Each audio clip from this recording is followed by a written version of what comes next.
আমার নবী যেদিন এই দেশ থেকে বিদায় হয়ে যাবে, আমার আল্লাহ জিবরাইলকে দিয়ে প্রস্তাব পাঠিয়েছিলেন, ও জিবরাইল, আমার বন্ধুর কানে খবর দাও, আমার বন্ধু এই দেশের মাটিতে থাকতে পারবে না, আমার বন্ধু এই রক্ত মাখা জমিনের মধ্যে রাখবো না, আমার বন্ধুর দেহ আমার আরশের ডাইন পাশে দাফন করব। জিবরাইল খবর নিয়ে ডাকতেছেন, হুজুর আল্লাহর সালাম গ্রহণ করুন। আমি জিবরাইলের সালাম গ্রহণ করুন। আল্লাহর নবী গো, আপনার দেহ মুবারক আল্লাহর আরশের ডাইন পাশে দাফন হবে, আপনি খুশির সহিত কবুল করুন। আমার নবী কোনো কথা কয় না, দুইটা চোখের পানি ঝরঝর করে ছাড়তেছে। জিবরাইল বলেন, ইয়া রাসূলুল্লাহ, এত সুন্দর প্রস্তাব নিয়ে আসলাম, কোনো কথা কন না, খালি কাঁদেন কেন জানতে চাই। আমার নবী বলেন, জিবরাইল রে, তোমার জন্য খুশির খবর হতে পারে, আমি খুশি হতে পারলাম না। কেন পারলেন না? রে জিবরাইল, আমার দাফন আল্লাহর আরশের ডান পাশে হবে, আমি জানতে চাই আমার গুনাহগার উম্মতের দাফন কই হবে রে?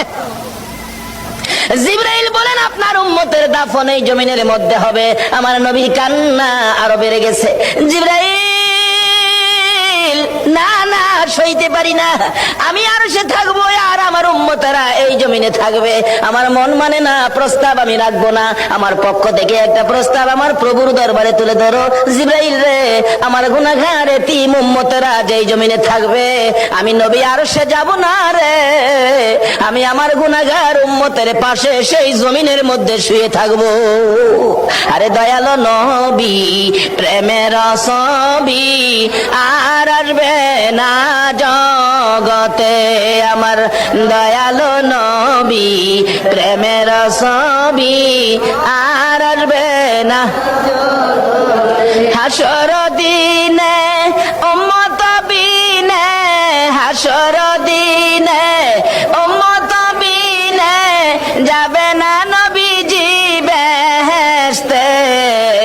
দয়ালো নবী, প্রেমের ছবি আর আসবে না জগতে, আমার দয়ালো নবী, প্রেমের ছবি